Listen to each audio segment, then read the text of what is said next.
Welcome, everyone.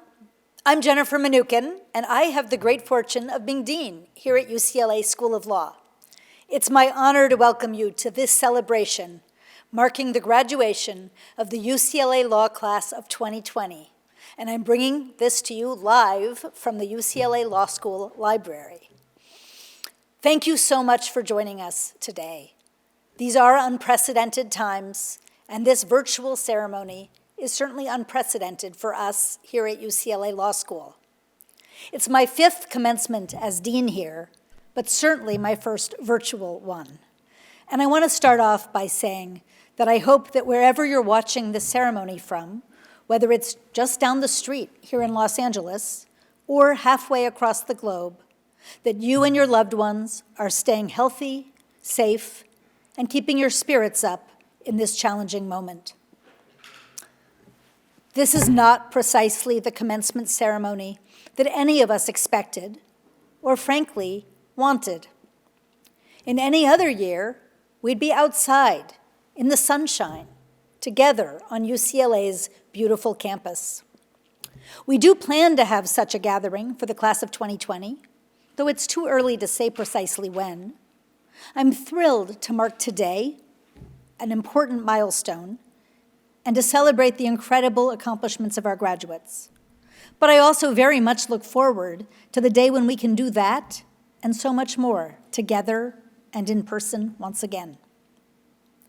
In the meantime, hard though these weeks have been, I am grateful for some silver linings. In particular, with respect to today's ceremony, I'm grateful that family, friends, and loved ones who might not have been able to travel to join us in person, were we outside in the sunshine, are able to join us virtually and to be part of this live-streamed ceremony. The program will include speeches from students, faculty, and friends of the law school, along with a couple of surprises that I hope you'll enjoy. To start things off, here are members of the UCLA Law School's La Capella singers, and they will present our national anthem. So welcome to La Capella. Thanks. Oh, say, can you see by the dawn's early light what so proudly we hailed at the twilight's last gleaming, whose broad stripes and bright stars through the perilous fight o'er the ramparts we watched were so gallantly streaming, and the rocket's red glare, the bombs bursting in air, gave proof through the night that our flag was still there. Oh, say does that star-spangled banner yet wave o'er the land of the free and the home of the brave? Guatsi. Hello, everyone. My name is Melody Meyer, and I am from the Pueblo Nation of Laguna. I am the former UCLA Native American Law Student Association co-president and part of the 2020 graduating class. Before beginning today's commencement, we'd like to give a land acknowledgement.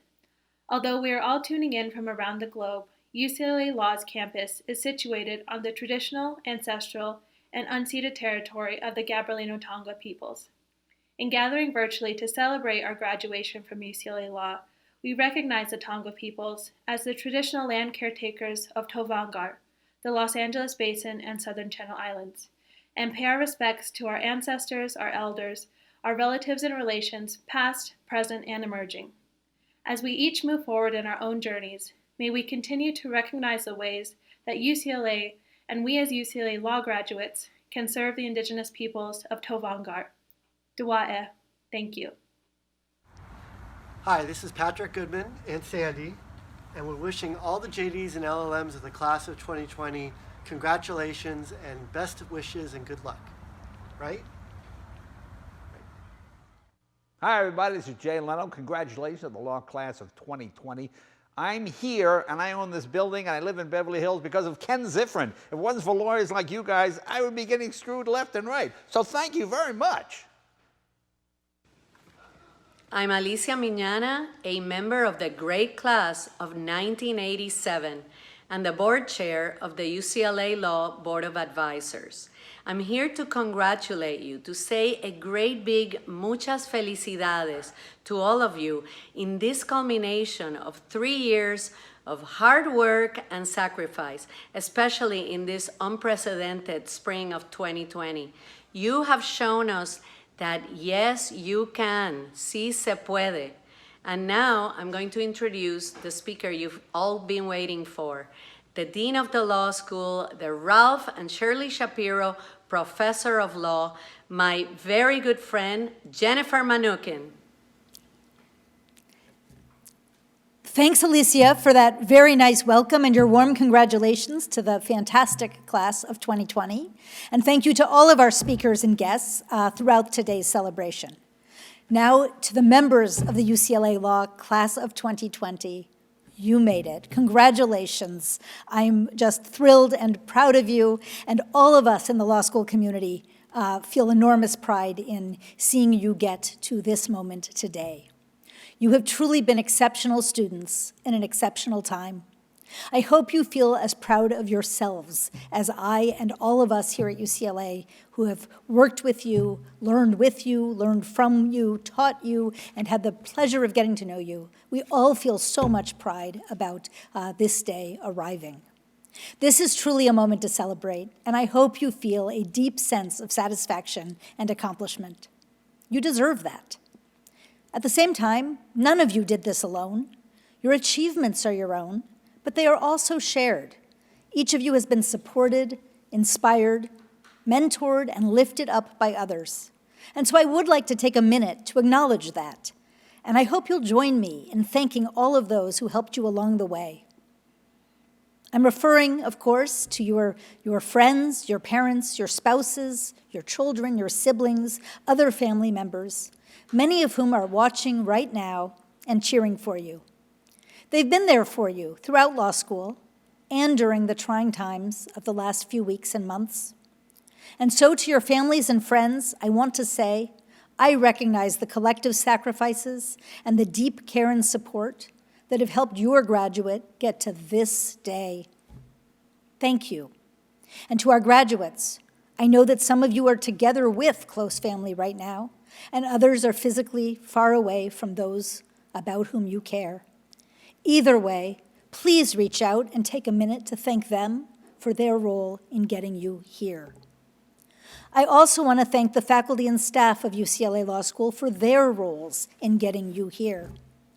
Graduates, I hope you'll take a minute too to please think about a faculty member or staff member who was there for you at a moment that mattered.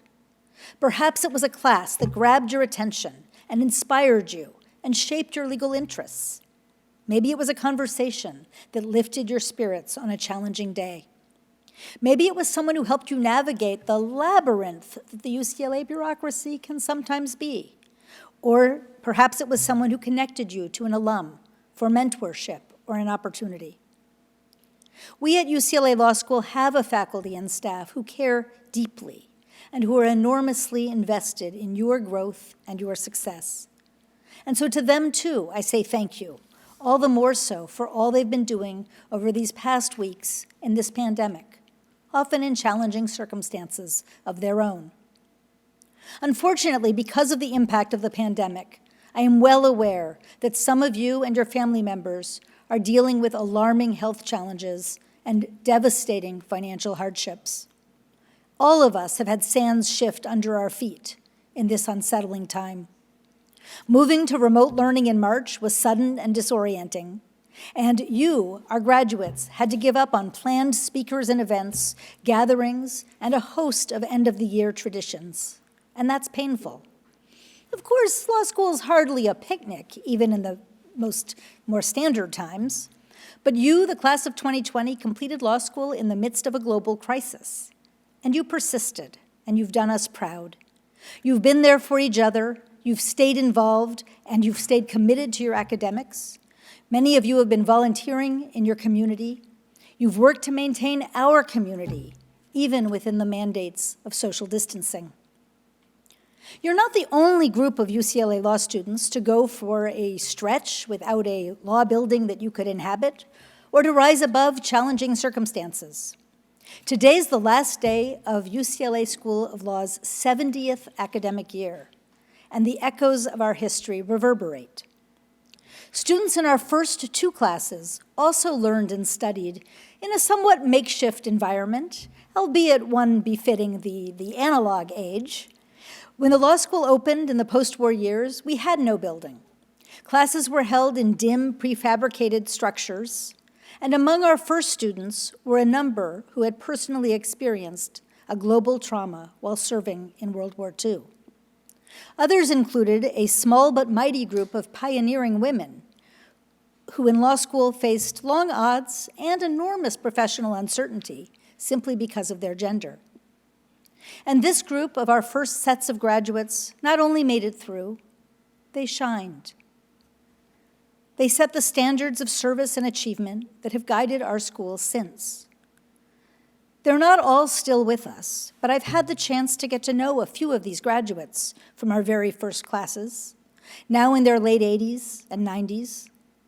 I love hearing their stories, both of the challenges they faced and the ways that they connected with each other, and in many cases, they remain connected throughout their lives. I'm struck by how vivid and defining their law school experience remains for them, even 65 or 70 years later. Some of them still remember the specifics of being called on by a particular professor on a particular day. Earlier this week, I asked one of our early graduates, now sheltering in isolation, what advice he would suggest that I give you today. And he told me this. He said, tell them they've got this. They're readier than they know and better prepared than they fear, and tell them to stay connected to each other. I think he's got it just about right. I hope you can face this intimidating moment with confidence. Confidence that challenging moments like these are precisely what you've been training for here at the law school. There aren't easy answers to our current predicament. That's true. But lawyers face thorny problems every day, tough situations without quick fixes or simple solutions. And in those moments, you've got the resources to handle this. The powers of analysis, your experiences, your empathy, your grit, and the mastery that you've spent the last 3 years developing and that you will keep developing as you move into practice. Daunting as it may seem, I know you've got this. I've seen firsthand your empathy, your passion, your desire and ability to make a difference. I've seen your fortitude and your ability to problem solve and to lead. And if you stay connected to and supportive of one another, you will be all the stronger for it.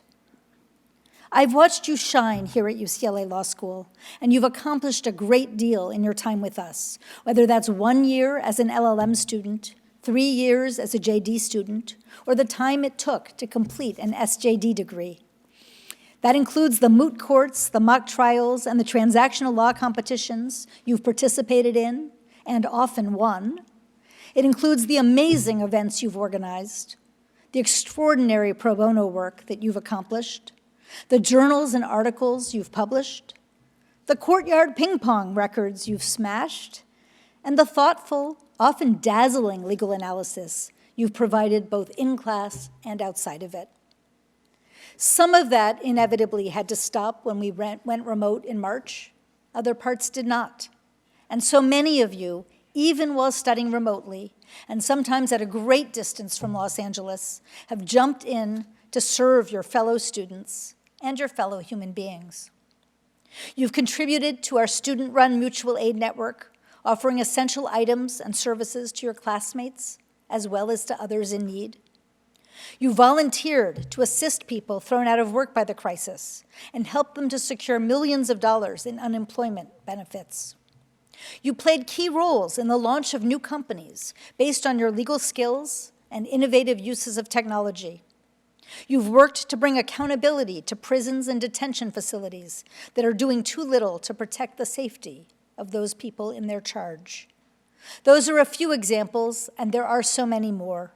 And any person, and certainly any proud dean imagining the sea of graduates who I wish could be here physically in person, knows, I know, that you have all the tools, the brilliance, the grit, and the commitment to achieve your goals and to make a difference. Yes, you have the distinction of graduating from our great law school in the midst of an unprecedented global pandemic. That will be part of your story. And that's not an easy thing, to say the least, and it's not what any of us would have wished for. I also know that these next months and even years may not have precisely the shape that you expected just a few months ago, and that there could well be further challenges. But these next years are also going to create extraordinary opportunities to make a difference. Lawyers are fundamentally problem solvers, and goodness knows there are plenty of problems that we and you will need to solve. Crisis creates spaces for creativity and for out-of-the-box solutions, and I very much look forward to seeing how your ingenuity will be put to great use in the months and years to come. And so I'm cheering for you today, but not only today. I'll be cheering for you, and I hope with you, for a very long time to come. And based on everything I've seen of you during your time with us, I know that you have everything it takes to make a difference. Today, UCLA Law School sends into the world 315 JD graduates, 212 LL.M students, and 2 SJD recipients. Years from now, our fellow Bruins will look back at this moment in challenge and at this class of 2020, and they will see that you succeeded, you persevered, and you will inspire them. I am not certain when this pandemic will be behind us, but of this I am absolutely certain. Like our first classes of students, and like so many UCLA law graduates who came before, your energy, your excellence, and your empathy will all serve our profession and our world. Individually and collectively, you make me hopeful about our future. Thank you for that, and very warm congratulations to every one of you. Now it's my great honor to introduce our keynote speaker, former U.S. Attorney General Eric Holder, Jr. When we consider the qualities that motivate all of us at UCLA Law, excellence, intelligence, drive, empathy, a commitment to leadership and public service, we often look to our most accomplished lawyers and leaders to set those standards. Attorney General Holder truly embodies those qualities. A former judge in Washington, D.C., and federal prosecutor focusing on cases of government corruption, he went on to become the 82nd Attorney General of the United States and the first African American to serve in that role. His tenure was the third longest in history. Now a partner at Covington and Burling, Attorney General Holder is an inspiring model of service and excellence. I'm so pleased that he agreed to share some words with you today, and it's my genuine pleasure to introduce former U.S. Attorney General Eric Holder. Let's give him a round of applause. Hello, class of 2020. It is a great pleasure for me to join you and the people who made this great day possible on the occasion of graduation from the UCLA School of Law. Now, this is, to say the least, an unusual way to graduate and a different way to give a commencement address. I wish that we were in Los Angeles, enjoying a great weather day and in the company of one another. Instead, I come to you digitally from my home, my basement in Washington, D.C., and in my dress sweatpants. Now, this is a time of significant challenge. It is also a time of great opportunity. To you, this graduation time may seem greatly unfair and highly unfortunate, but you're not the first law school graduates to enter the profession at inopportune times, and you will certainly not be the last. Your responsibility as graduates of one of the finest law schools in this nation is to overcome the circumstances thrown at you and use your formidable skills to make better the nation that you will now be called upon to serve and ultimately to lead. Do not bemoan your fate. Ask instead how you can improve the lives of those who are suffering through this health and economic emergency. Ask how you can help to address long-standing issues of inequality, injustice, and unfairness that this pandemic has helped to make even more apparent. Be leaders in the fight for our climate, in the struggle to protect and to improve our electoral system, and in the quest to ensure the civil liberties of all in this nation. You are unusually talented, and you are superbly trained. You have been given great gifts, and you work hard to achieve so much. You must now take on a great responsibility. Now, you may doubt your abilities as young attorneys to actually make positive change occur. But since America's earliest days, young, dedicated lawyers have been using their knowledge and training to stand up for justice, finding that their education not only armed them with an ability to change the law, it also provided them with the power to change the world. Our best example of this may be our earliest example, the development of our Constitution.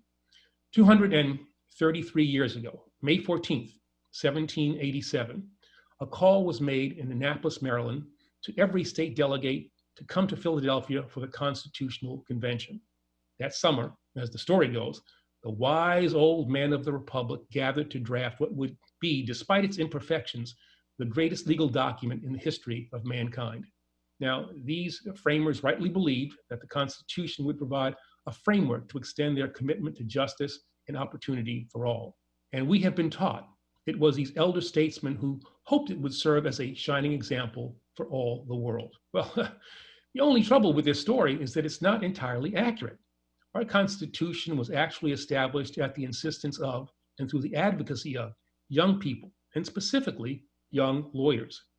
Those who supported the Constitution, the Federalists, were on average at least a decade younger than their opposition. Several leading Federalists were under 35, and more than a few of them were in their 20s. At 44, the oldest Federalist was George Washington. Now, this history underscores a trend that we've seen time and again in every chapter of American history. Young people are uniquely qualified to reimagine, and in doing so, to reinvigorate the law and the world. Many of the great social advancements in our nation's history were, in no small part, the result of ideas that young people, and particularly young lawyers, envisioned and over time implemented. This is evident whether you're looking at the eradication of slavery, the birth of the women's suffrage movement and the passage of the 19th Amendment, or the passage of the 26th Amendment that ultimately enabled young people to participate fully in our electoral process. You must resist the temptation to feel as though you have been dealt a bad hand. In fact, what you have been given is a rare chance. Know this: times of difficulty, of novel questions and new tests are the most exciting and most consequential times to be a lawyer. Since our nation's earliest days, the service and contributions of attorneys, and very often of young attorneys, have kept the great and unique American experiment in motion. Throughout our nation's history, people with exactly your training and your experience were on the front lines of efforts to make this country better. Now, graduates, it's your turn. And today, it is your time to improve the course of our country and world, to strengthen the structures and rules that govern our society, to find the most innovative and effective ways to combat injustice, and to ensure that the change that you envision is transformed into the reality of people's lives. I realize that I'm asking you to take up and to carry forward some weighty responsibilities, but I have no doubt that you are ready. After your time on this campus, you are superbly prepared. Just think about what you have learned here and how much already you have achieved. So congratulations on reaching this moment. And thank you once again for allowing me to celebrate it with you. I'm proud. I am proud of each and every one of you, and I'm counting on all of you. A world that is so riven with misgiving and despair is also full of hope and hungers for the possibility of change. You must use your God-given talents and acquired skills to make this world, your world, a truly better place. I know that each one of you has that ability and that possibility within you. Your duty is to make certain that what might be possible does not become what might have been. I am confident that you will meet your responsibilities, exceed your expectations, and help to transform our nation and this world for the better. Thank you. I'm Professor Eileen Scallon, and I hope each one of you lives every day to its absolute fullest. Congratulations, class of 2020. Special shout out to Section 8. Hello, my name is Antonia Hernández, the class of 74, and I'm delighted to congratulate the class of 2020. I wish you meaningful life, a wonderful job, and now I introduce to you the 3L President, Sarah Williams. Good afternoon.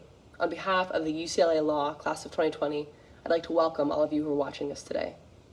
And to the team of people who made this possible, to Dean Mnookin, Dean Marti, Payal, Tiffany, Wei Joan, Bill, and Ryan, thank you so much for doing everything in your power to ensure that we had a meaningful end to our law school careers.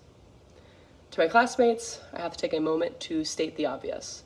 This is not how we imagined we would be celebrating the end of law school.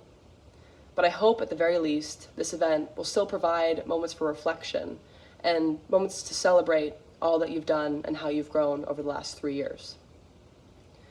Indulge me in remembering our first semester at UCLA, reading your first 18th century case, getting to know the hellish citation manual that is the Blue Book, and struggling to pronounce Latin terms just to find out that all of your professors pronounce them a little bit differently.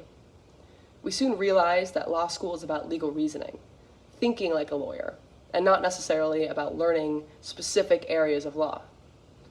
And thinking like a lawyer isn't easy. It demands that you seek out the weaknesses in your own arguments and beliefs, that you really engage with different perspectives, and that you admit when you are wrong, which, as our loved ones can attest, is often challenging for us to do.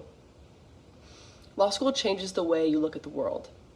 And the most difficult part about that shift in perspective is seeing with your own eyes just how fragile things are. Law school teaches us that our institutions are fallible. They are often ineffective, and they sometimes cause meaningful and lasting harm. And that is because law is a human project. It is foundational and necessary, and yet it is imperfect. Grappling with the fact that law often serves as a barrier to justice rather than a path to justice can be demoralizing, but we cannot despair. In fact, there's something deeply clarifying about peeling back the curtain and seeing things as they truly are. And that is what we are living through today. We enter a transformative period of our lives in an undoubtedly transformational historical moment. We have been asked to rethink the ways in which we relate to one another, and deep structural inequalities have been fully exposed. The burden of re-examining the status quo can feel unbearable, but re-examine it we must. And I can say with utmost confidence that this class of graduates is well suited for the task of building a more just, equitable, and compassionate society. I have seen you rise to the occasion time and again, publishing legal scholarship that repudiates and exposes damaging legal doctrines, representing the underrepresented, and advocating for necessary change on campus, in Los Angeles, and around the world. You stand for what you believe in, even when intimidated, and you speak your mind, even when you are the lone voice in the room. When your friends need help, you're there, with an outline, with a copy of your notes, or just with a word of encouragement. You are generous with your time and energy, with your love and support, and with your advocacy. And even now, in the midst of a global health crisis, you think not of yourselves, but of others. And I couldn't be prouder to be your classmate. To my fellow students, my friends, you will rise to the occasion. You always do. Congratulations, class of 2020. I look forward to the day we gather again together, in person this time, to embrace one another, celebrate our time at UCLA Law, and talk about all that's happened since.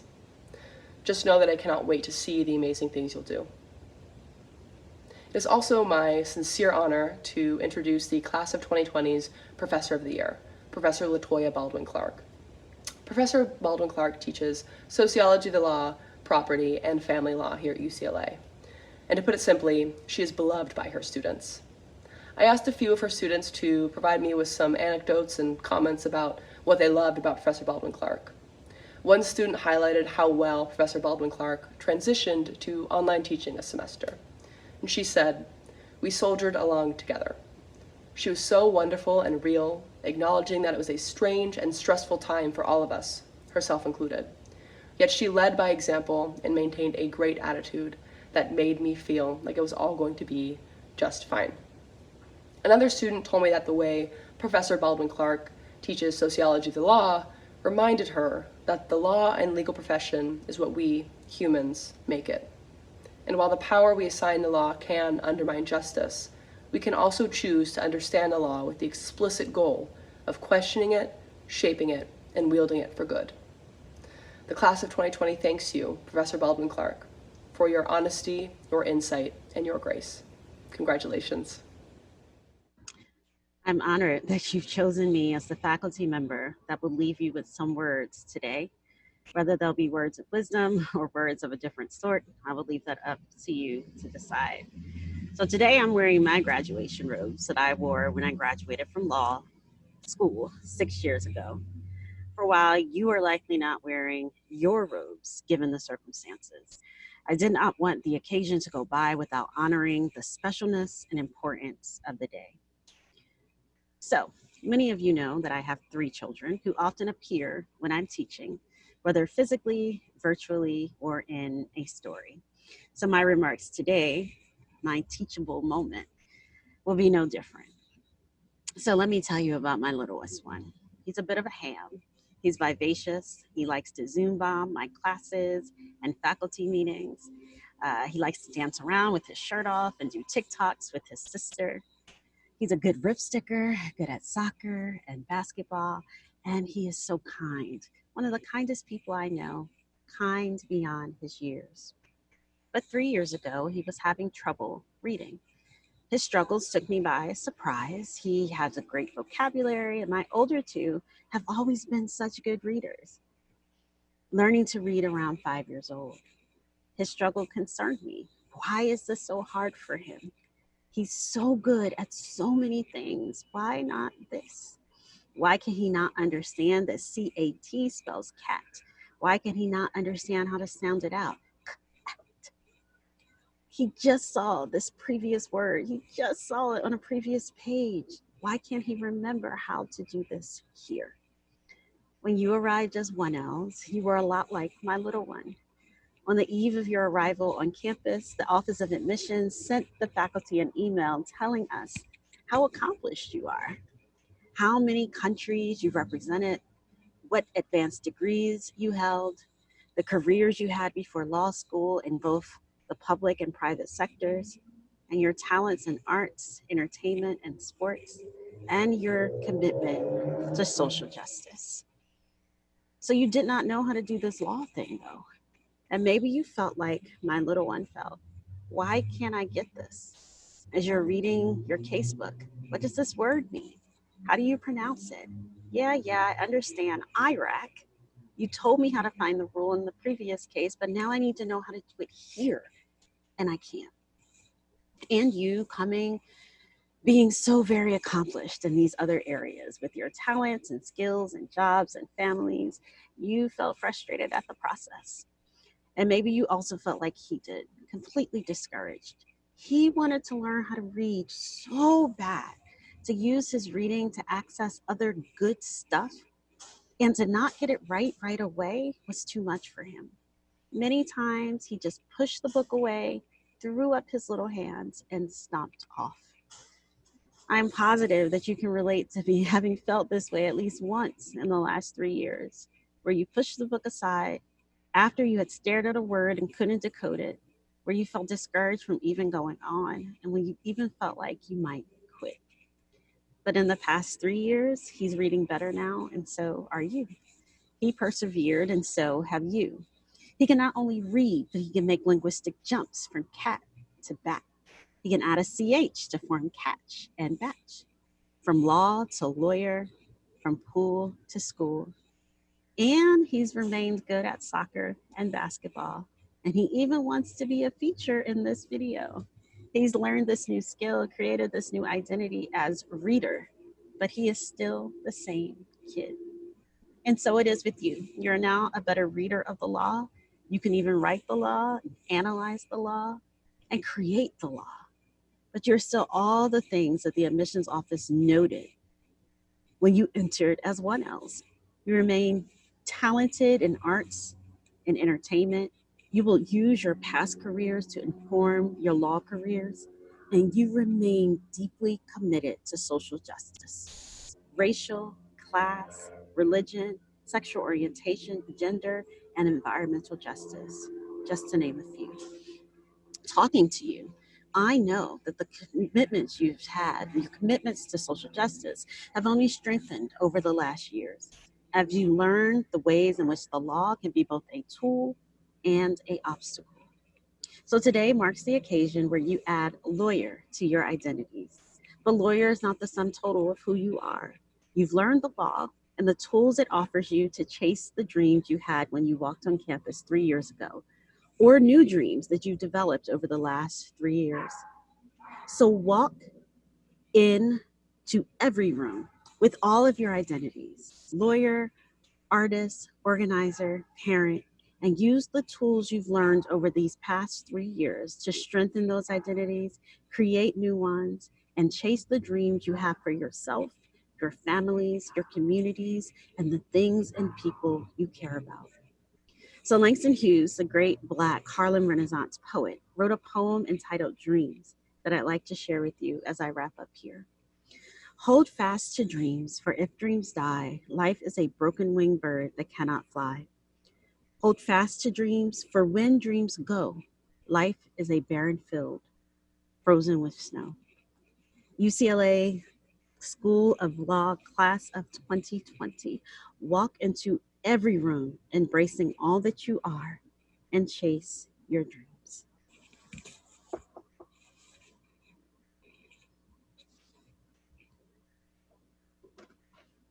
Good job.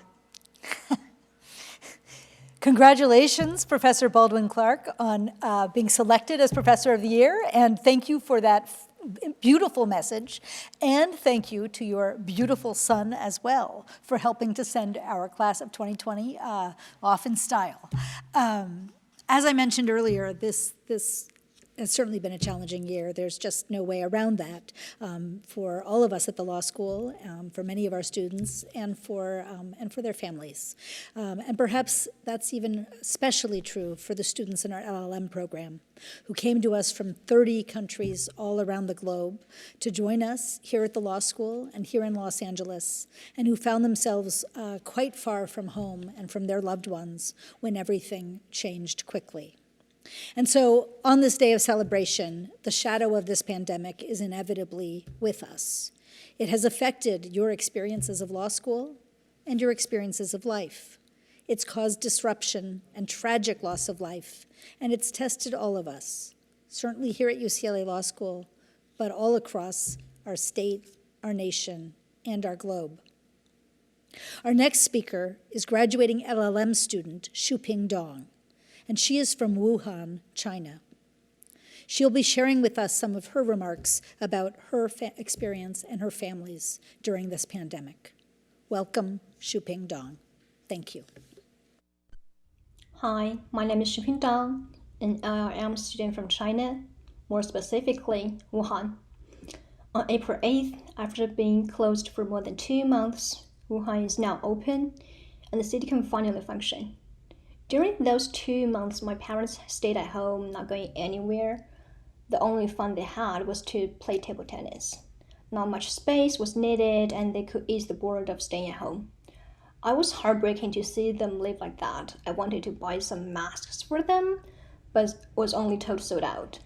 I called them every day to check their safety. When things started to settle down on April 4th, Tom Weeping Day, people in China mourned for 3 minutes for those who failed to survive this cold winter. Some were patients who didn't win over the virus. Some were doctors and nurses who sacrificed their own life to save others. There are many hate comments online though, but I don't see why. I don't see why people who contributed their life to fight against coronavirus deserve to die twice. I don't see why those who stayed at home for 2 months, stopping it from spreading, deserve to go to hell. And I don't see why people with Asian faces got attacked, stabbed, and discriminated. Chinese people have done the best to control it, and we're all in this together. Virus doesn't discriminate anyone. Everyone might get infected. Prime Minister, President, black or white, Asian or Caucasian. Everyone is born equal in face of disease. But how can humans discriminate each other according to color, race, and nationality? We are worse than virus. It's unfortunate that such disease is putting all humans in danger, but humans are supposed to be much cleverer in teamwork. This is not the right time to shift blame, dodge responsibility, or set up racism. Isolation, marginalization, and discrimination will only make things much worse. In order to win this battle without smoke, humans gotta unite as one to fight against it. Unity is strength. We're all going through an unprecedented hard time, and I encourage you to stay strong. Staying at home, washing hands more often, and practicing social distancing. Everyone is playing their role in fighting against coronavirus and creating a safer world in the near future. Many thanks to UCLA School of Law for offering us academic and psychological support, for always being there to help their students and offer the best. I wish we could all hold on to the end. Thank you. Hi, I'm Stacey Snider, a proud member of the class of '85, and I'm so honored to congratulate the UCLA Law School class of 2020. I can tell you from my own personal experience that you're always and often going to draw from your law school education. And now I'm happy to turn it over to Taylor de Laveaga. Thank you, Stacey, and congratulations, class of 2020. We did the thing, and I am so grateful that I got to do it alongside you. And I'm grateful for this as well, and the people who made it happen, even though, of course, this is not the finale that any of us would have wanted. This is the culmination of years of Blue Val coffee and Keith fist bumps and Googling things like, what is a tort? And thanking the cold call gods for that time Professor Colgan asked the guy next to you about mens rea instead. And it should have been a celebration. And losing the ability to have this celebration in person together is a small loss in the scheme of things, but it is a loss nonetheless, and one we have to mourn, because it is impossible to respond with the kind of urgent empathy to which we are all called in this moment if we don't make space to grieve for these little losses. And so my heart goes out to everyone grieving for their own losses, large and small. Lost graduations and weddings and birthdays, lost moments and shared experiences and time together, and God forbid for the loss of people that we care about. I am so grateful to have had the opportunity to watch these people that I love be and become the lawyers and the human beings that the world's about to need them to be. I have been endlessly inspired by the things that brought my classmates to law school. Your sense of injustice, your need to be challenged, your drive to be a force for change, to have the power to make people sit up and listen. I also spent my time here waiting for someone to stop me at the door and say, no, there's been a mistake. I showed up to the first day of every class and summer job waiting for someone to ask me, what makes you think you're smart or competent or capable enough to be here? I know I'm not the only one who's ever felt that way. All I know is what I, with the help of some of my best professors, spent 4 years trying to convince myself. Of course, it's not a mistake. Of course, you're supposed to be here. You are more than deserving of a seat at the table, and not a folding chair, a good one with arms pulled up right in the middle. Maybe this is because law is such an elite institution, imbued with power and privilege and status, and like other elitist gateways, law school requires that you embrace the norms of the system to which you seek admission.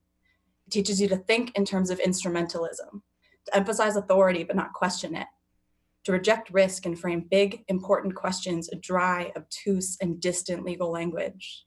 It teaches you to read the black letter on the white page, but not always to ask about the very human stories behind that short description of facts at the top of a case. It also normalizes what can be an alienating environment, one in which your worth and your prospects are ostensibly determined by this outdated and opaque system of grades and rankings, one that we know doesn't measure our intelligence, but also doesn't accurately reflect how hard you worked, how much you enjoyed a subject, or how good of an attorney you're about to be. It asks you to sacrifice these parts of yourself, your time, your energy, your mental health, your money, your less cynically held worldviews. It's almost a truism that many of us seek a JD so that we can affect some change in this world. And yet for almost all of us, we get to law school only to find that some parts of it are simply incompatible with our values, that it operates to isolate us from the things we care about, not to mention from each other. And yet, in what is a testament to the grit and character of my colleagues and classmates, we achieve and succeed, and we care about each other. And we are anxious to get out into the world and continue to do so, or at least mostly. Like you, there's a part of me that wants to stay just to see what shenanigans the Rum Club will get into next. But for the most part, we are anxious to be out and prove we've got it. And we can do these things and look at all these things that we have done. And this is how it should be. That's why you and I and anyone who's still watching made the time and the sacrifices so that we could do this exact thing that we are here to celebrate. And of course, we are filled not just with gratitude for our time here and joy because of the people we had the privilege to learn with and from, but with hope. More than anything, I hope that you and yours are safe and healthy and well.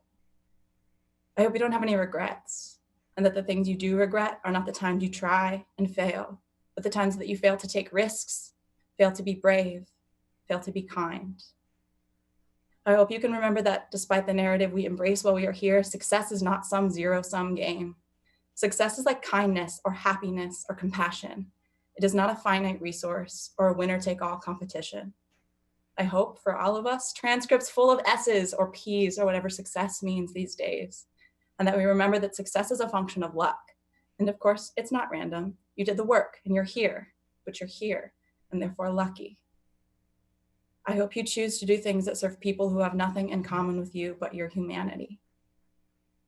I hope that no matter where you are or where you go next, or what room you find yourself in, that you never respond to injustice mildly or sensibly. I hope instead that human suffering always makes you angry, always inspires you to put this achievement to work.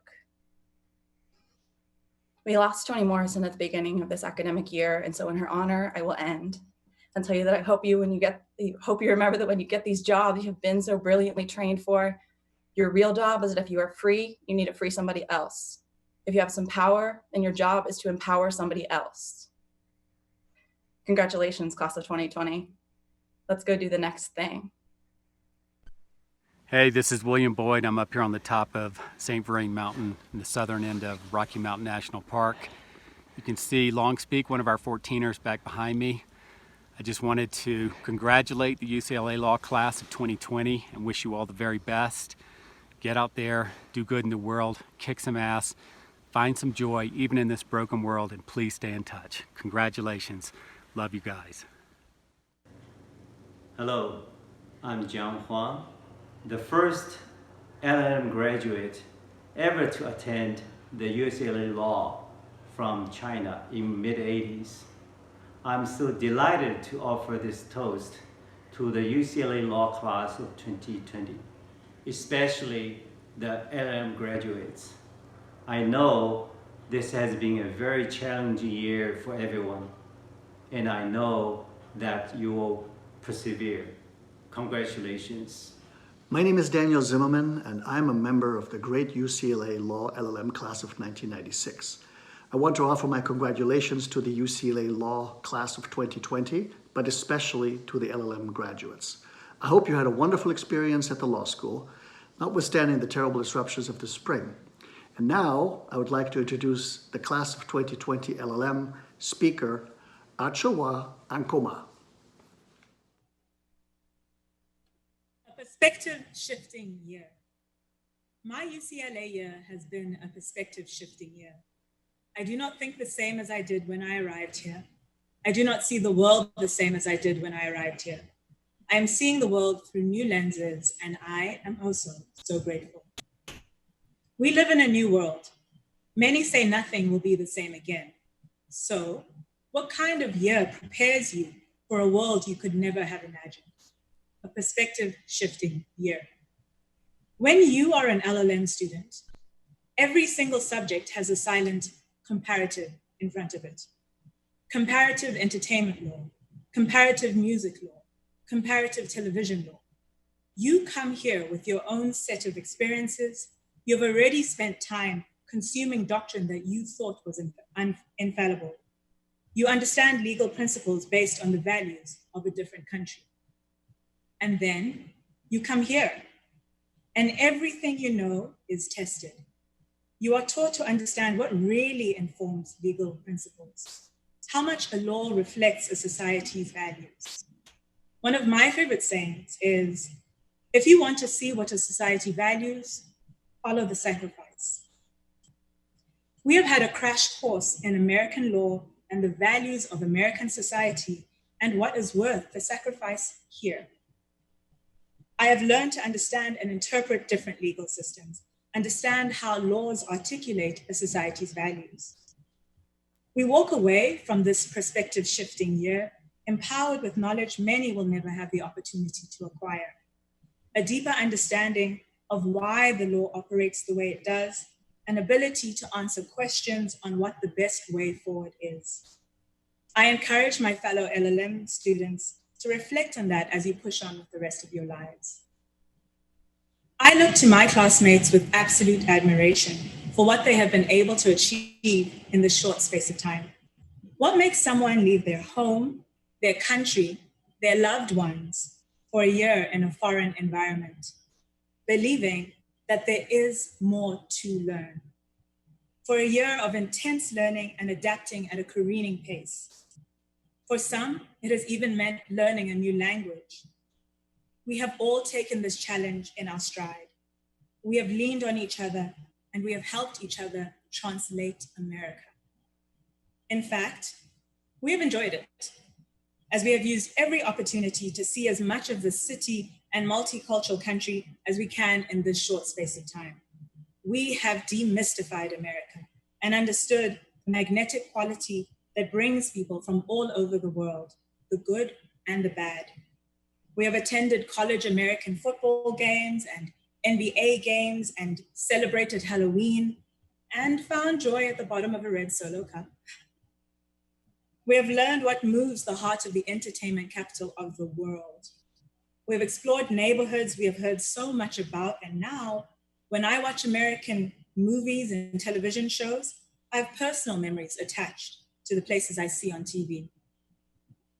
We have had a crash course in becoming a Bruin and an Angelino, and I truly won't forget where I was when I found out that Kobe Bryant had died, because of how that loss shook this community. Now that we are at the end, I find myself attempting to articulate what are the things that we couldn't have learned elsewhere? What are the things that you have learned that you can't put a price on? I saw something on social media. You can communicate all you want to someone, but if you don't allow different ideas into their way of thinking, it is useless. Real comprehension has to do with having an open mind. Our class has 212 LL.M students, 2 SJD students from 35 countries, all open minds.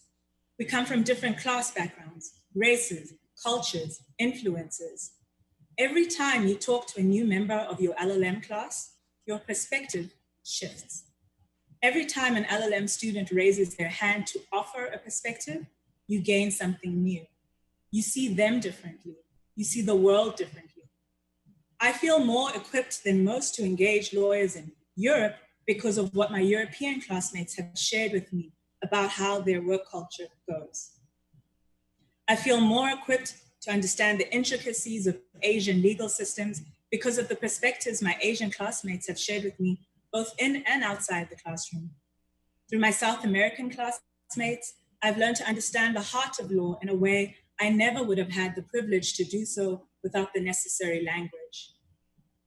From my Australian classmates, I now understand that Australia is grappling with legal issues of decolonization and conservation very similar to South Africa.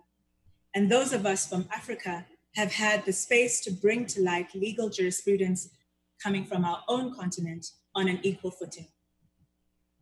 This global pandemic has reminded us that we are one world, increasingly linked and unified. But because we have chosen to straddle two worlds for a whole year, immersing ourselves in the UCLA experience while remaining connected to where we come from, we have had more opportunity than most to gain the necessary intellectual armor to navigate the globally unified but complex future.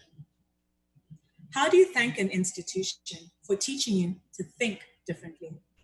How do you thank a space? How do you thank a city? How do you thank a culture? How do you thank them for lessons that cannot be articulated on a transcript? I am sure that all of us have encountered ideas we want to take home with us. Through Prof. Monson's Hollywood Guilds class, I have learned how important organizing and labor is to the creation of equitable and diverse participation in the entertainment industry. The documentary film Legal Clinic, as patiently taught and guided by Professors Dan and Dale, has been a mind shift, and I'm excited to attempt to increase access to legal services in the African creative economy based on their model. From Prof. Riley's Arts and Cultural Property class, I have gained the language and the confidence to advocate for land-based cultures and indigenous knowledge cultural systems. To ask, what is art? What makes it so? And what does the law do to facilitate that conversation?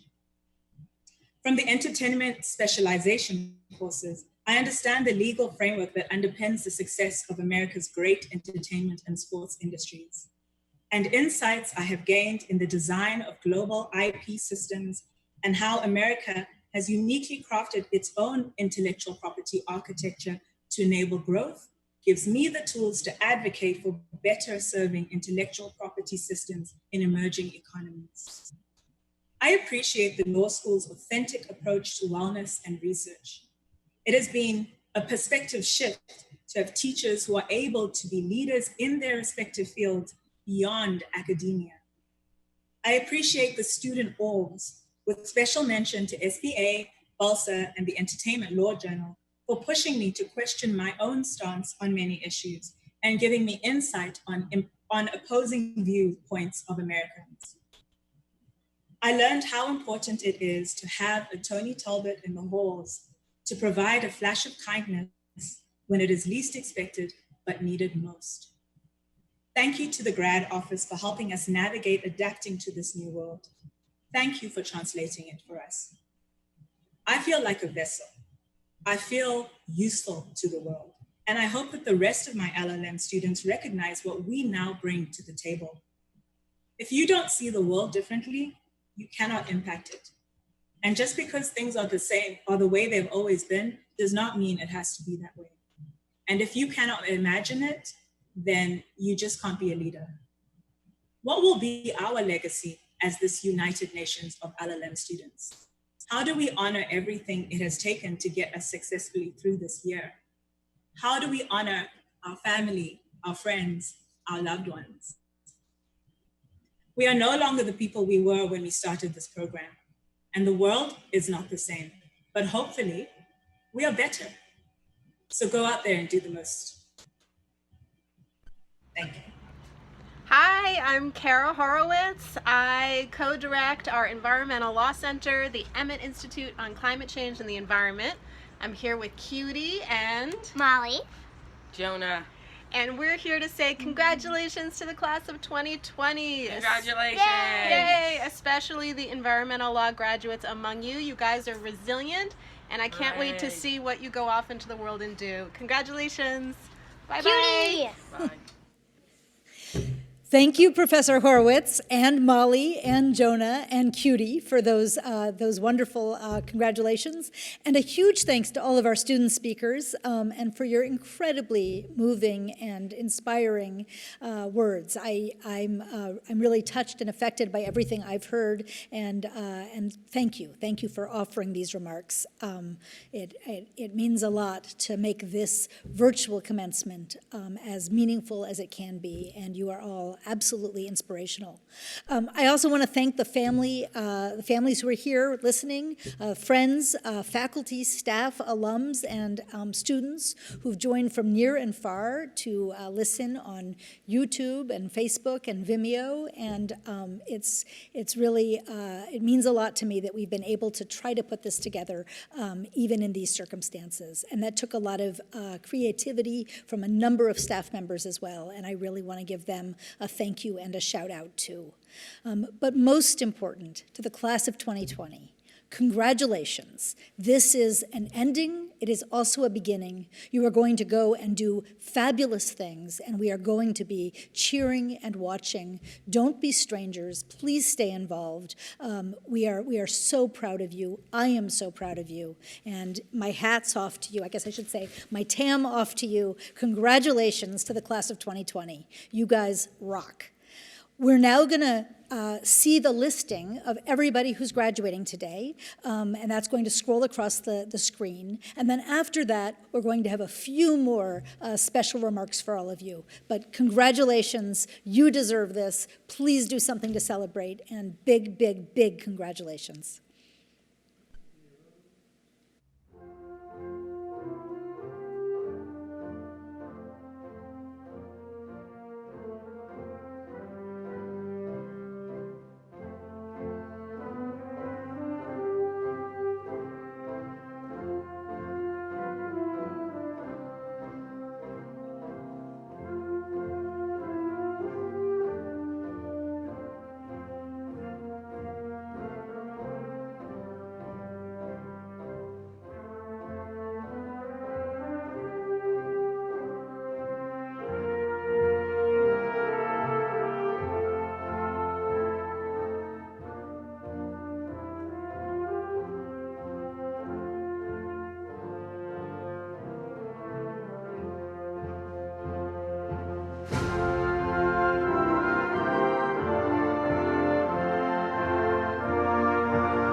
Hey, class of 2020, this is Professor Bank. I want to wish you the best on your graduation. Congratulations. It's been a tough year, but I know you guys are going to hammer it home. Class of 2020, Di Marti here with some unsolicited words of wisdom. First, trust what you already know. Second, remember that you had amazing times before these wild times and that you will have amazing moments again. And third, don't make choices in your life just to try and keep every door open. Make choices that are right for you, make choices that you'll always be proud of, and make choices that'll keep things interesting. Best wishes, miss you, and I'll see you again soon. Hi everybody, this is Keith.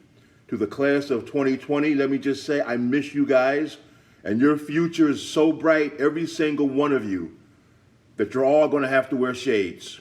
Good luck. Listen, class of 2020, I don't have much time. The roots, they're back. But I just wanted to say congratulations on your achievement and good luck. If you don't hear from me,